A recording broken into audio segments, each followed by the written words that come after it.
conversations in your breakout rooms. Good to see you, Leah. All good?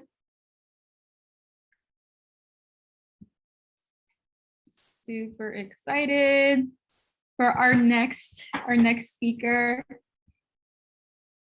Let me see if I could share on my end.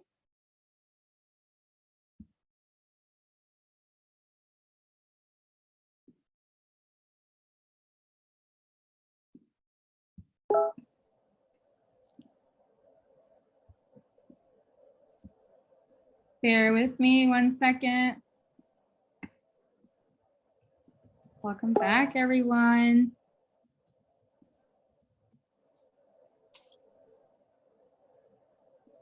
Oh, I just love Zoom. Let's see. Do you see that my presentation on my end? It's coming up. It's coming up.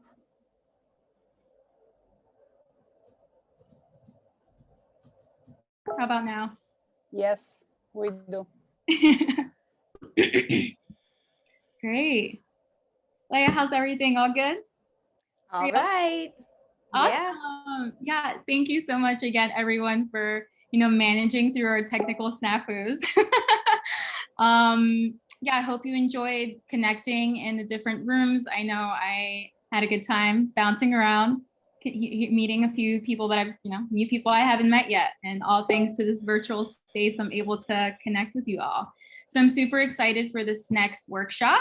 We have the fabulous Leah Bonvissuto, who's a communications coach and founder at Present Voices, and she's going to be leading what we hope is an interactive workshop on confident communications being heard in the virtual world. Very excited to hear what she has to say about this.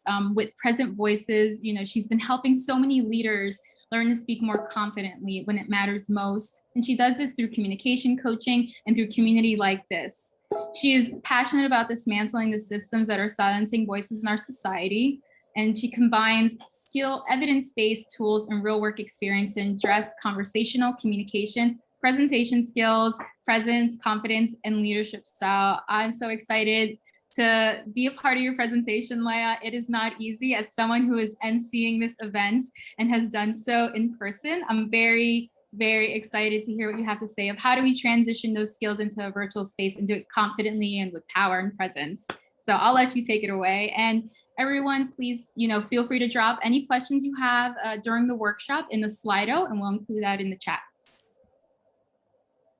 Thank you, Carolina. Thank you, everyone. Hello, everyone. And I want to begin by thanking the organizers of this event, Anna, Ava, Carolina, all of the Google developers and women tech makers. And I'm going to share my screen now. All right. So everyone, I know that we are only seeing faces right now of the organizers, of the co-hosts. And so if that is something that can be changed, that's awesome. It would be great to have more faces. If not, we will do it presentational mode, everyone. And so as we begin, today we're going to talk about confident communication and being heard in the virtual world. And it is my goal today to leave you all with very practical tools that you can put into practice tomorrow. And tomorrow is Saturday, so maybe you won't put them into practice tomorrow. Maybe you'll take a day off for the weekend. But my goal is for these to be super practical and actionable tools that will make sense in our virtual world. And when we're thinking about our virtual world, we're really thinking about how to make this space more confident, safer, and more inclusive. And I want to speak to what happened during Ella's wonderful presentation, but there was a Zoom bomb happening that some of you probably noticed in the chat, and that can create so much fear, and it is so scary. And so I have to create some space for what happened to put my heart out to Ella for having to deal with that. Hopefully she didn't see it. It was momentary, but these are the sorts of things that are happening in our virtual spaces. There are aggressions that have been happening in our very real spaces for so many people. And we're going to talk today about how to make this mode more safe, more inclusive, more confident, and more clear. And so as we do, we're re-emerging right now, right? A year ago, we did this event. It was supposed to be in person. It was turned into virtual, and we were just thrown into this new life. And now we're a year later, we're starting to reemerge from it. But still, I think we can all agree that virtual spaces are truly here to stay. They're not going anywhere. And so as we enter year 2 of our not so new virtual reality, how can we be more present, more powerful, and more on purpose in these spaces? Virtual spaces are personal spaces. And this is something that I have been talking about for a year because it's just so important. As we just witnessed less than an hour ago, these spaces can be invaded, they can be not safe. And then at work, this can happen as well. And so it's really important to prioritize these 4 pillars of communication when it comes to virtual spaces: consent, clarity, inclusion, and confidence, right? And everyone, you see I have some sunshine coming in here. Give me a moment. These are the things that we're managing in our virtual spaces, right? Changes in our spaces, in our sunshine. Literally, as we're going, we're having to make adjustments. And so how can we make sure that this space feels good for us, that we feel safe here? When I talk about clarity, what I'm talking about is everyone is muted right now, right? That's something that we all know. Can everyone see and hear me okay? Is my technical connection all right? Can you give me a nod? Yeah. If that changes, can you go like this? Raise your hand if you've been in a virtual meeting in the last year where someone's technical difficulties crept on and no one told them, and they might have not known. So this is really happening in our spaces. And the more that we can have clarity, the more that people will be heard. I have a link here that I can't drop in the chat, but we're going to send it to you later, which is a sign up link for the slides from what I'm going to talk about today, and also a list of resources. So I'm going to share that with the organizers in a bit. They'll share it with you. And if you'd like to get a copy of the slides from today, fill out that form and you will receive them. It will also sign you up for my list. I email out about once a week. So that's what I'm talking about with clarity. With consent, we are recording today, but if anyone wants to share something, speak up, have their voices heard, and you want us to turn off the recording for a moment, just reach out to us and we can do that. We can pause it. That's something that I want to see more in our spaces, are people asking for consent and when recording, as the organizers did today, which is so wonderful. But how can we all feel more agency when things are being recorded, when screenshots are being taken? And so also thinking about inclusion for how to interact. Right now, not everyone is able to interact here because we're in more of a presentational format, but everyone can use nonverbal feedback. That's available at the bottom of Zoom or also in the participants window. You can actually tell me if I'm going too quickly. You can ask me to slow down. You can give a thumbs up. All of those nonverbal feedback cues is a great way for this to be as inclusive as possible. Tell me if I'm going too quickly. And also, a good way for inclusion is to put your pronouns in your name on Zoom or any other video conference software that you're using. Normally, I would invite everyone to have their videos on, but organizers, I don't think that people can put their videos on today because I'm not sure what the settings are, but just so everyone knows that that might be a concern. And confidence. So Ella did this so well. Ella said, I have a toddler outside. You might hear her. She's well taken care of. She said it with confidence. And I'm a big believer that we should say these things with confidence and not with apologies. So I could say, I also have a toddler out there. You might hear her. Or you could say during a meeting, I might be getting a delivery soon and it might interrupt me. You don't have to apologize when you say things like this. So this is what we're here to talk about, is this virtual world and how we can make it safer and more inclusive for all types of voices.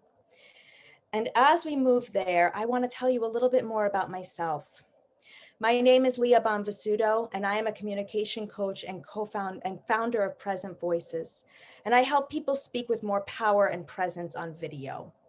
I was a theater director for many years, and I felt very confident leading my teams. But the moment I had to talk about myself, it was like my personality shut down, my nerves came on, and my mind went blank.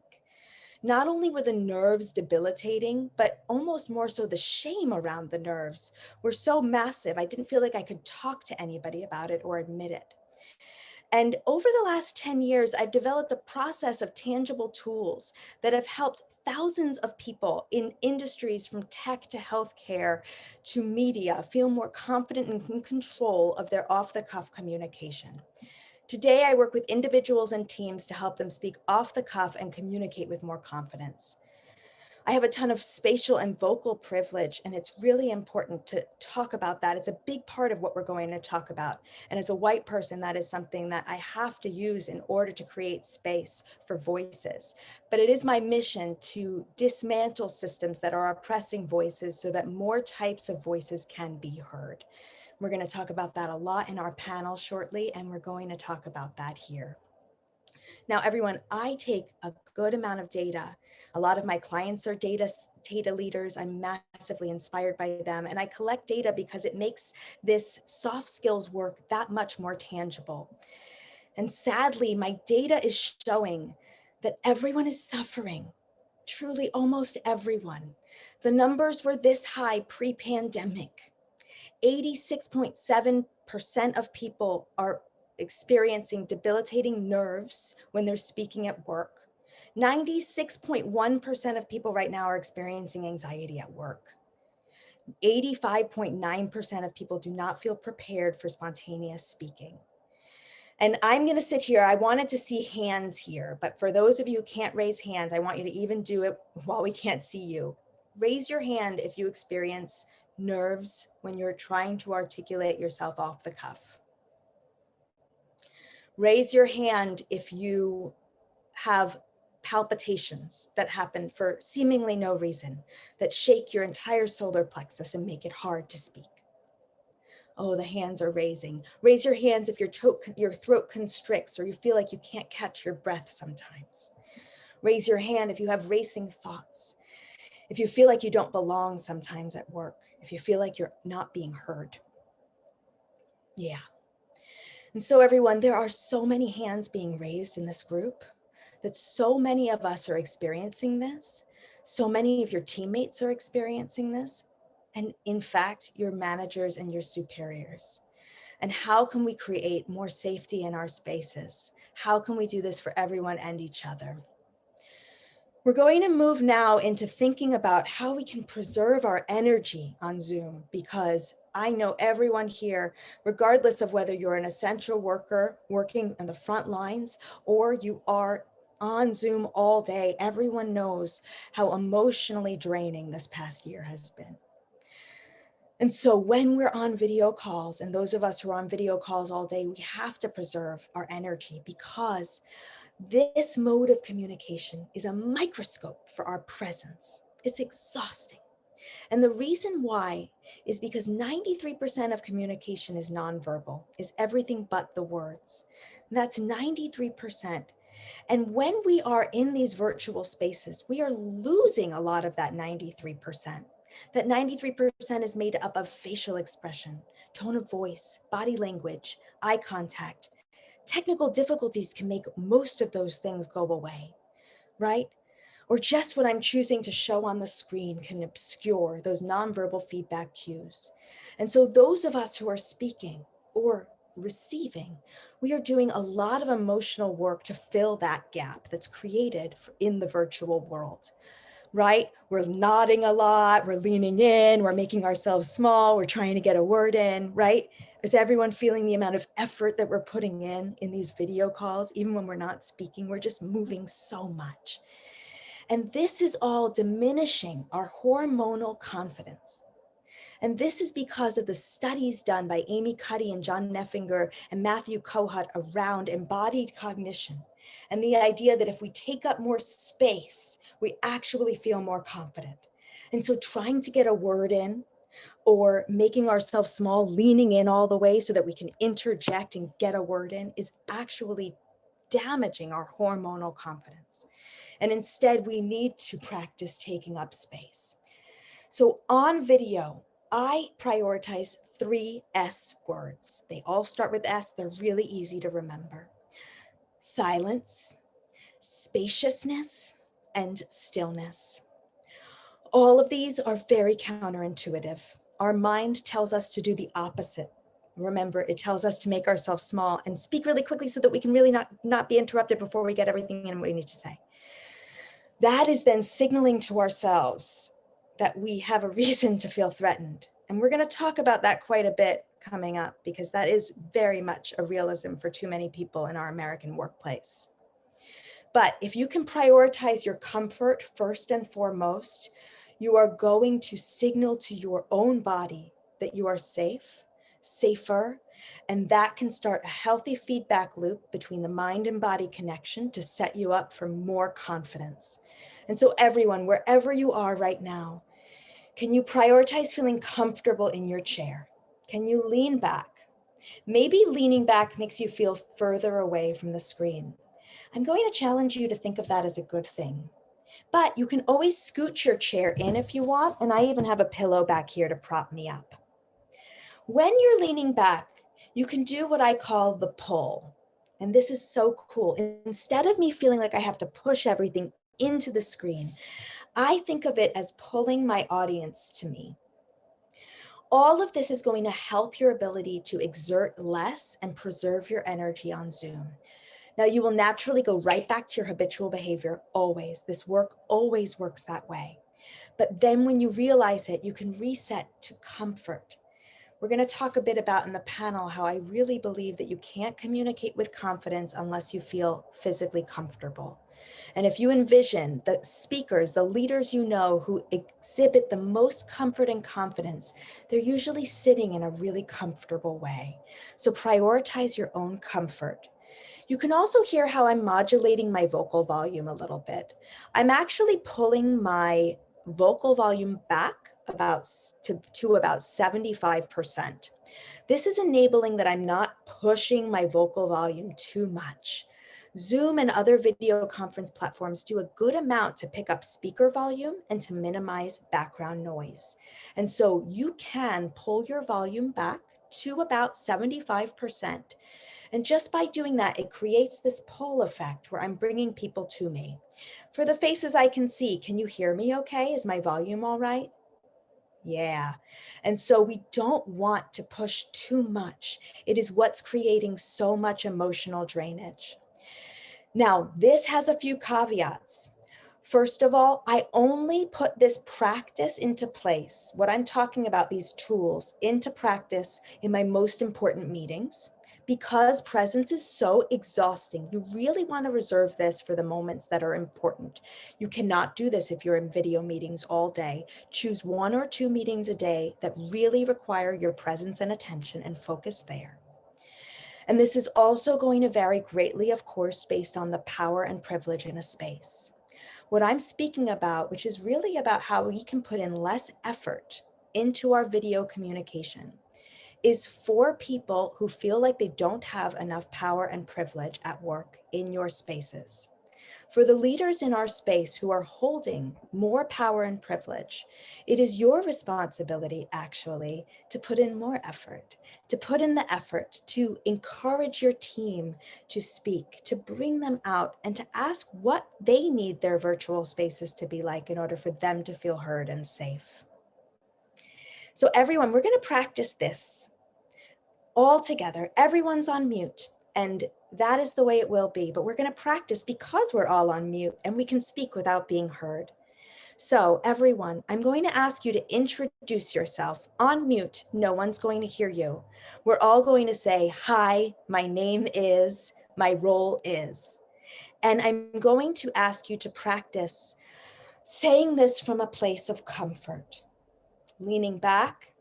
You might also feel your contact points where your body hits the chair just melt, to melt where your body hits the chair into the floor. Another idea, you might feel your foot on the floor and feel your foot sink into the floor. How can you prioritize your own comfort? And within that, to pull your vocal volume back to about 75%, to think of pulling your audience to you. And so we're going to practice this by saying, my name is, my role is, introducing yourself on mute. All right, everyone, let's do it in 3, 2, 1. Hi, my name is Leah Bonvissuto. I'm a communication coach and founder of Present Voices. Don't stop yourself if you're still speaking. Fantastic. So everyone, practicing this is essential because it doesn't necessarily feel natural. It's something I always tell my clients, that this isn't natural. If it was natural, we wouldn't be working on it. We're working on it because this is rooted in our own habitual behavior, and we are moving to expand the range of our own habitual behavior. And so practicing it is important in order to make it feel more natural, but it won't be natural at first. The big thing to pay attention to is that you want it to feel comfortable. As I said, you have to prioritize your own comfort. And so now we're going to move into a big topic that I know is important for so many of you. This is the biggest question I hear from my clients right now. And this is, how can I be heard without interrupting on Zoom? In our video meetings, I know you all know far more than me, we are speaking over each other. There is so much cacophony of sound happening. People are leaning in, they're interrupting, they're not creating any air. And this is only serving very particular types of voices. The thing I want to say about the types of voices who are perpetuating this, who are probably some of the people in charge, is that they could be doing a better job of communicating. They could be doing a better job of creating space. It's what I was talking about up above, that it really falls on the responsibility of leadership to find ways to make sure that everyone's voices are heard. That being said, my clients who are leaders, they speak fast and they keep speaking through silence, not because they intend to interrupt, but because they want to carry the conversational responsibility. They feel responsible. And this is good intentions. And so how can you tell if your environment is because of good intentions or bad intentions? We can't truly, unless we're having those deeper conversations. That's something I recommend. Have these deeper conversations with your team. Make a plan for how to let people know when there's technical difficulties, how to manage people's ability to feel heard, and how to have a commonality in the language. I run these corporate team workshops for groups all over the country and all over the world. They're incredibly, incredibly impactful for that point. But the bigger point is that our communication is contagious. So if everyone's speaking over each other and trying to get a word in, such it will be. And so we have to create spaces that are much more measured in their pace and that are serving everyone's voices.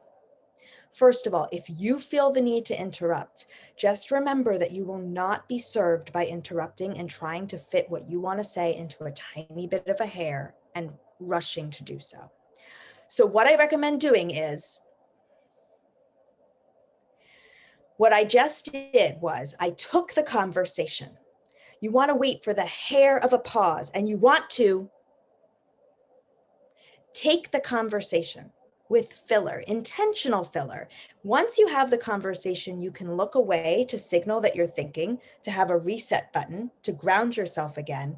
And then you don't even have to continue the same thought when you begin speaking again.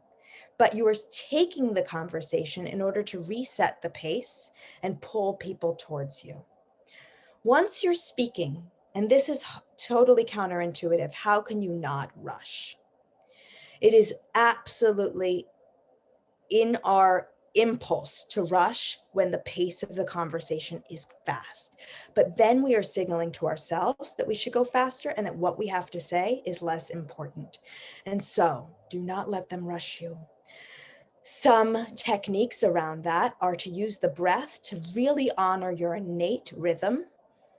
And so what I just did, as you can see, I took a pause at the change of a thought in order to reground myself in breath and to create a different pace.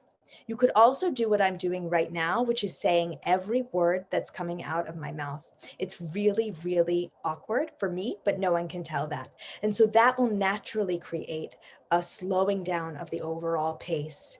Oh, and one of my favorites, for all of you who speak in acronyms all day, and I know on your teams, acronyms are just the shorthand to get things done more quickly. If there's certain acronyms that you say every day, can you actually say each letter when you say that acronym? So A, B, C, and that will serve as a speed bump to slow down your overall ability of rate of speech. Finally, my last tip about getting a word in is on your feet, can you restructure your ideas so that the biggest idea is at the top? This is about starting at the conclusion. And another way of thinking about this is to articulate the headline of your response and starting there. Like with most things in communication, this is counterintuitive. We have been socialized and taught to tell stories from A to B to C, with a Z being the conclusion. We've been taught to build our case to get there. And I'm asking you to reverse this, to start with the big idea, with the headline, with the conclusion, and then back it up. But start there so that you are capturing everyone and speaking from a high level perspective. And finally, we're going to practice what we just spoke about, which is the breath. So much of our virtual world is taking us up and out of our bodies. And that's what being on our phones does to us. That's what being in video calls all day does to us. When I was a very amateur programmer and I would be coding websites all day, this was something I would experience so deeply. If I was sitting on the couch with my laptop for 8 hours, I would come out of it and feel like I haven't taken a breath all day. Our breath is our internal rhythm. It's our source. For the people who come to see me because they lose their train of thought or their mind goes blank or they have very intense physiological sensations, which about 85% of us do, this is almost always the key, almost always. And so we're going to practice it for a moment here of actually allowing our bodies to breathe, to sink down into breath. And this is 3D breath. We've probably heard of this as diaphragmatic breathing. But it's the idea of actually allowing your belly to expand as you inhale and to let your belly contract as you exhale. And so let's just practice this right now together. We can all use a little bit of this right now, especially at the end of a long work week. And so as you inhale, can you feel your belly button move away from your spine? And as you exhale, can you feel your belly button move towards your spine? And as in this GIF, you can make it go more slowly so that it's actually regulating your central nervous system and pulling back the overall pace that you feel that your system is going in. So everyone, as we begin to wrap up today, this is all a work in progress. And I'm a really big believer in the fact that our voices are perfect, that they are exactly as they should be, that environments can make that more challenging for us to honor our innate voices, but that we really all do come from a place of strength when we can truly honor our own voices and be ourselves. It's something we'll talk about a lot in the panel that's upcoming. I encourage you to visit my website, presentvoices.co. You can sign up for my newsletter there. I'm going to see if I can chat this link. No, I don't. I might be able to. Let's see. Yes, I can. So everyone, I'm going to put a link in the chat. And this is a link to sign up for my list. This is a special link. So if you sign up at this link, you're going to get an automatic load for the slides and the resources that go with it. It will automatically direct you to that page on my website. All right. Also, I want everyone to know to follow me on Instagram if you'd like, and to get in touch. I offer free consultations for my private coaching. I'm also launching my group coaching program in the next few weeks. I only do that a few times a year. So if you're interested, head to presentvoices.co and let me know. And if we have time for questions, I'll leave that up to the moderators. I would love to answer any that have been submitted. Thank you all so much. Thank you, Leah. That was great. Definitely, I'm now sitting back, enjoying my comfort and trying to channel that into speaking more clearly, right, and more confidently. So thank you so much for sharing all those incredible gems. I was taking notes, and I hope everyone was as well. We have a few questions here. So yeah, people, acknowledging the Zoom bombing. Thank you so much actually for acknowledging that, right? It's a very real and it was a very practical, tangible thing that we all experienced. And I know us on the back end, we were freaking out. So thank you for just making us more mindful and aware of just the different things that go into recognizing how to communicate in a virtual space. So questions are, as a person who interrupts unintentionally with ADHD, other than interrupting myself when I realize and apologizing, how can I make sure others don't get frustrated? Great question. Yeah, absolutely. So those of us who feel the need to interject, I do too. For me, it's totally rooted in what I called conversational responsibility. I don't want to put the onus on someone else. And it really is so rooted in good intentions for most people, for 99.9% of people.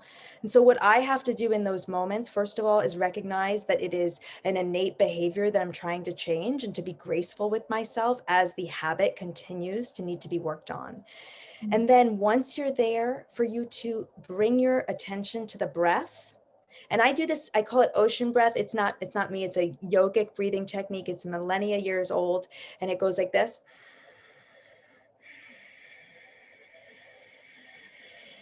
I can hear it, other people can't. I'm doing it very loud just for all of your benefit. But I do that as my listening mechanism. By listening to the sound of my own breath, I'm actually listening to everything that's happening around me. And it gives me something proactive to do that prevents me from jumping right in and cutting someone off. And then if you do cut someone off, just communicate about it. That's a great opportunity to intentionally apologize. I'm all about intentional apologizing and not unconsciously apologizing, but certainly that's a good opportunity to communicate about it and to talk about talking and making sure that the space feels safe. Great, thank you. So another question, how do newbies in tech get their voices heard without feeling out of place? When can we feel eligible to be heard? Is there a time span that we should be aware of? Wow. Mm-hmm. My hope, and we're going to talk about this deeply in the panel, is that we're going to be working for organizations that want to hear from our voices at the individual contributor level, all the way up through all levels of management. And for us to look for organizations that are supporting that from day one. And so I support startups that are 3 people strong right now, and everyone is getting coaching and everyone is having a voice. And so I believe this should start on day one. And if it is not being nurtured, that is something to question. We are in a world now where we need to hear from voices, and we need leadership that is not threatened and that is collaborative. That's what our panel is all about. And so I know that that is wishful thinking, and many people are unfortunately in organizations that are not quite there yet. And so look for people you can trust. This is something that is talked about very much in lots of different studies about cultural environments and what feels safe and what doesn't. And so people finding safety within those spaces is key. And then from there, advocating and articulating yourself. And anything that makes you doubt the confidence of your own voice is a red flag and something that needs to be talked about and questioned. Thank you. Yeah. Yeah, looking forward to that panel on collaborative leadership. So next question is, I stutter and I know it's something that's deeply rooted. I usually become extremely aware of myself while talking to anyone. How can I overcome this? Thank you. Yeah, the stutter is a very real thing rooted in a lot of trauma. And I'm seeing it with my 3-year-old right now, the way that she's criticized as she begins to learn language. And this is something that can be deeply, deeply damaging. The stutter is something that we can, deal with in speech pathology, and that in itself can sometimes be damaging in different ways. But the undercurrent that's really, I think, the most damaging is the anxiety. And so if I had a stutter as a kid, but then the anxiety is the voices in my head when I go to speak, or I'm put on the spotlight that say, you're going to stutter, you're not going to be able to get your words out, you're going to not be able to articulate. The anxiety is what we have to deal with, not the stutter. We have to deal with the ability to reground and get present into our bodies in order to listen to ourselves and what we want to say. There are technical tools to deal with the stutter. The anxiety is priority number 1. Yeah. So one final question due to time, and then we'll jump into breakout sessions where we could continue, having these conversations. So last question, how do you manage when you are trying to have a conversation with someone who will go on and off talking, not giving you time to participate in the conversation? Yeah, like I said, this is often due to their own insecurity. almost always. And so just by seeing that, especially if there's a power dynamic at play, that can be an interesting way to reframe the situation. But you absolutely want to look for those pockets of air where you actually interject your voice. And so just like that, even if they then continue on, for you to actually interject your voice and get your voice in the space. In some virtual settings, that might mean chatting. It might mean using nonverbal feedback. But in any space where we want to hear your voice and your voice is not being heard, this is something that really needs to be worked on. And for those of you at other levels of leadership in those spaces where you're seeing those people not being able to be heard, this is where your responsibility comes in. And so how can we create spaces where everyone is heard? Thank you so much, Leah. Yeah. That was great. Thank you so much. And Thank really you, looking everyone. forward. Yeah, everyone, please stick around. Leah is going to be joining us for our panel after a short break. That panel is on collaborative leadership, how to lead with our most authentic selves. So we're going to jump to a quick break right now, and then we'll rejoin in about 10 or so minutes. Thank you, Leah. Virtual claps. Thank you. The breakout rooms are open. Feel free to choose a room you like. As we said, the squares on the bottom of your screen, you can click on them and choose a topic that you want to join. And we'll be back at 7. Perfect.